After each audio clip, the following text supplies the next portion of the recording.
Have you ever worked at a place that just felt fragile? A company where, sure, everything looks amazing on paper, but you know deep down that a few key people are the only thing holding the whole operation together.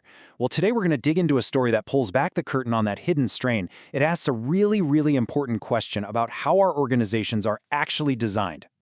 So let's start with this image, because it's the perfect metaphor. Think of your organization as this bridge. All the traffic, that's your daily work, and from a distance, yeah, it looks fine, traffic's moving.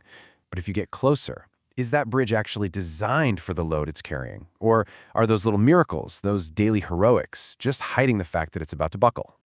Okay, so let's set the scene. Our story takes place at a company called Meridian Logistics.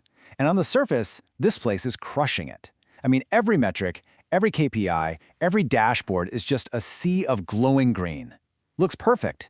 But under all that shiny data, something is really, really wrong. And this right here shows you the huge disconnect. On the left, you've got leadership, and they're looking at their beautiful green dashboard, feeling pretty good about things. But on the right, well, that's the reality. That's the team constantly putting out fires, patching holes, and improvising just to make those numbers turn green.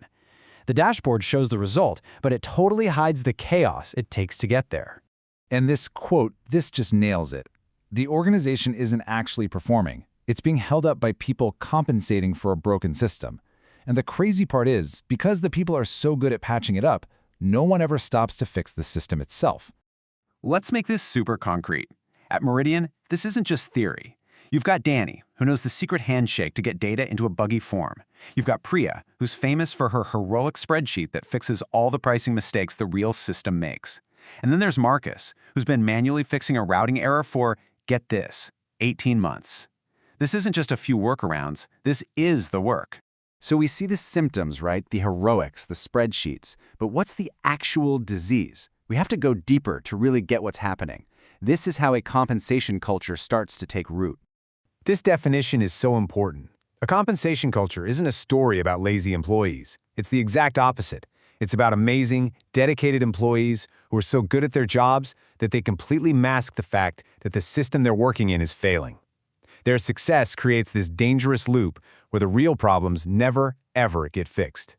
So how in the world does this even happen? Well, it's a process called structural drift. Look at the path on the left. That's how things were supposed to work. Simple, clean, A to B. But the path on the right? That's what it looks like 18 months later, after 1,000 tiny, logical, in-the-moment compromises and workarounds. Nobody chose to build that mess. It just drifted there. And that drift creates this next problem, which this diagram shows perfectly: compensation travel. A little mistake or a tiny data error in Team A doesn't just stay in Team A. Oh no, it flows downstream. Team B gets it and has to clean it up a bit. Team C gets it and has to spend time fixing it. By the time that piece of work gets all the way to Team D, they're spending half their day just dealing with a mess that started way upstream. The burden travels. And all of this, the drift, the travel, the workarounds, it all builds and builds until you hit a critical point. The weight of the entire organization has, very quietly, shifted. It's no longer on the system where it's supposed to be. It's on the shoulders of individual people. And those shoulders can only carry so much for so long. And then the big test arrives. A huge new contract for Meridian. We're talking a 40% increase in volume. Instantly, leadership asks the obvious question: can we manage it? They're thinking about headcount, resources, throwing more people at the problem. But our hero, Sam, sees the real issue and asks a much smarter, much more terrifying question. And there it is. Are we built to carry this? That one word changes everything. It's not about can we hustle, can we work longer hours. It's about the structure itself. Is the foundation of this bridge solid enough for more traffic? Or is it already covered in cracks we're just ignoring? The answer to Sam's question comes back fast, and it is brutal. Claire, the one person who knows all the secrets, the one who holds it all together with duct tape and willpower, she quits. The human load-bearing wall just walked out the door. And just like that, the illusion of a high-performing system shatters into a million pieces.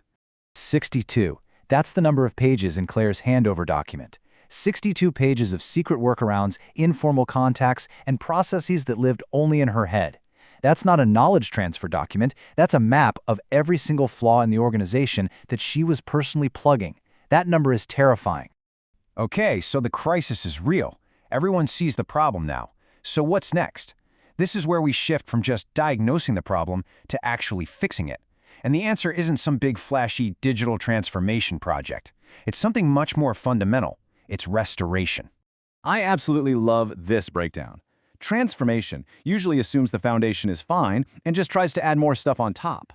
But restoration stops and asks, wait, is our foundation even solid? It's all about fixing the core first. And when you fix those structural flaws, you don't just solve problems, you actually create new capacity. And the guiding principle of restoration is this: the load belongs to the position, not the person. A well-designed role is like a well-defined box. When one person leaves, the box itself, the responsibilities, the authority, the expectations, it all stays perfectly intact, ready for the next person to step into. No superheroics required. So how do you build a role like that? You have to get super clear by answering these 3 questions. First, what does this position actually produce? Not what activities it does, what is its tangible output? Second, under what conditions? This clarifies what's normal and what's an exception. And third, with what authority? What decisions can this role make without asking for permission? Answering these 3 questions brings incredible clarity. Now, once you start this work, you can't boil the ocean. You have to focus. And this is such a great reframing of the word. Focus, follow one course until successful, isn't about individual willpower or motivation. It's a property of a well-designed system. The only way to achieve it is to pick one critical, broken thing, fix it all the way, and then move to the next. All right, we've walked through the whole arc, the illusion, the hidden costs, and the path to restoration. But the whole point of this isn't just to understand Meridian's story. It's to use it as a mirror for our own organizations. So let's wrap up with 5 questions you can ask this week. First question, and it's a big one. If everyone in your company suddenly decided to work strictly by the book, doing only what the official process says, what would immediately break? Be honest with yourself. The answer reveals just how much you rely on those daily heroics. Okay, next question. Where exactly does that compensation travel show up in your world? Can you name the specific places where work arrives messy or incomplete and someone has to quietly fix it just to keep things moving? Find those spots. And now for the action-oriented question. Remember, focus. Don't try to fix everything at once. Instead, ask, which single role, if we redesigned it with the kind of precision we just talked about, would have the biggest positive ripple effect? Which one would eliminate the most workarounds downstream? That's your starting point. And finally, this is the one that really matters. This question connects everything, your internal systems, your people, your culture, directly to the promises you make to your customers. Are you actually structurally built to deliver on those promises? Or are you, like Meridian, just one key resignation away from it all falling apart?